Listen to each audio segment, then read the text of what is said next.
Good evening, Governor. How you doing? I'm doing well. Appreciate your service, by the way. You're welcome. I'm a combat veteran of the First Gulf War, Somalia, and Iraq. Appreciate your service again. You're welcome. And I am darn mad.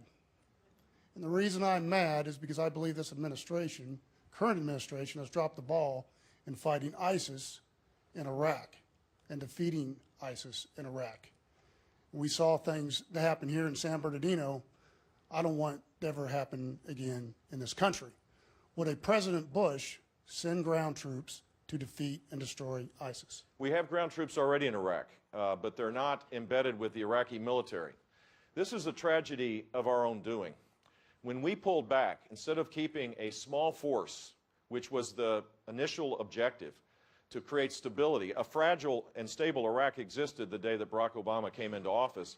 When he did not renew the agreement with the Iraqi government to allow for troops to stay there, that void was filled by sectarianism that once again kind of unraveled Iraq. And it created ISIS. Al-Qaeda in Iraq was devastated, was gone. But the recreation of a caliphate the size of Indiana between Syria and Iraq is because we pulled back and the Iraqis did not have a sustainable kind of national government. So what should we do? I think we should embed our existing troops, 3,500 or more now. I don't know if the exact number, it seems like it's incrementally going up without a lot of big fanfare. But I think we ought to embed those troops inside the Iraqi military to give them the training and the backbone necessary for that fighting force to be reestablished. I think we need to reestablish the partnership with the Sunni tribal leaders that led to the heroic efforts of the U.S. Armed Forces and the Sunni forces to create the surge that brought about this fragile but stable Iraq. And the blood of American soldiers was lost because of this and was squandered by this administration's lack of continuation of the efforts. I think we need to arm the Kurds directly with more sophisticated weapons. I think we need to get the lawyers off the backs of the warfighters. Now we have approvals required for the sorties that go out from the bases, and at least half of the sorties don't drop their ordnances because they can't get the approval. We need air controllers forward-leaning to make sure that we can identify and target the terrorists in a very targeted way. All of this together will bring about the defeat of ISIS, but it can't just be done in Iraq. It has to be done in Syria as well. And this is where it gets more dicey, if you will, because in the case of Syria, we've allowed Russia to establish a military presence back in the Middle East for the first time in 40 years. We've done this in a way that is devastating. We've negotiated with the Iranians, legitimized the regime, and what do? Instead of quietly allowing for dissent inside their country, they execute 2 or 3 people a day, and they're using this money to double down on their efforts to support the Iraqi Shia militia and Hezbollah in Syria. So this problem has been made worse, but that does not mean that we don't have a duty to be able to protect ourselves by being on the offensive there, which means we need to create safe zones. You want to solve the refugee problem?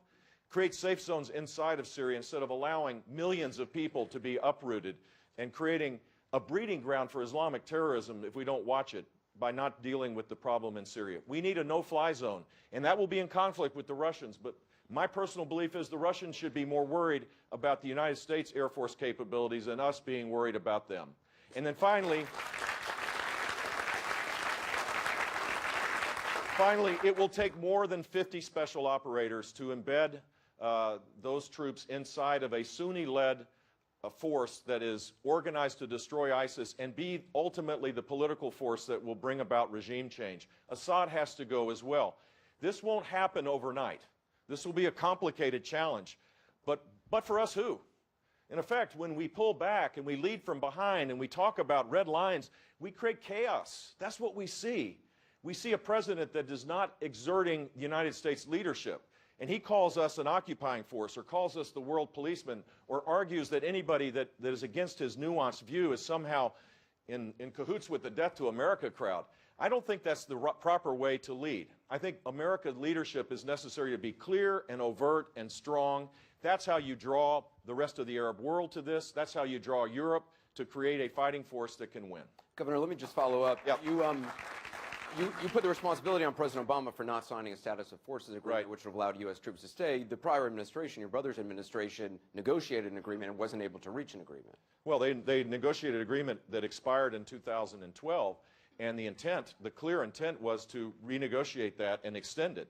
And President Obama now says, well, it was impossible because there were liability issues with the, that they couldn't get it past the legislature. Right, the Iraqi government would not grant. And he said he could have gotten it if he had gotten the assurance from the president. What he couldn't get was the assurance from the legislature. It was an easy out for him. The Iraqi legislature. Yeah, Right. the Congress, whatever Right. it's called. I want you to meet.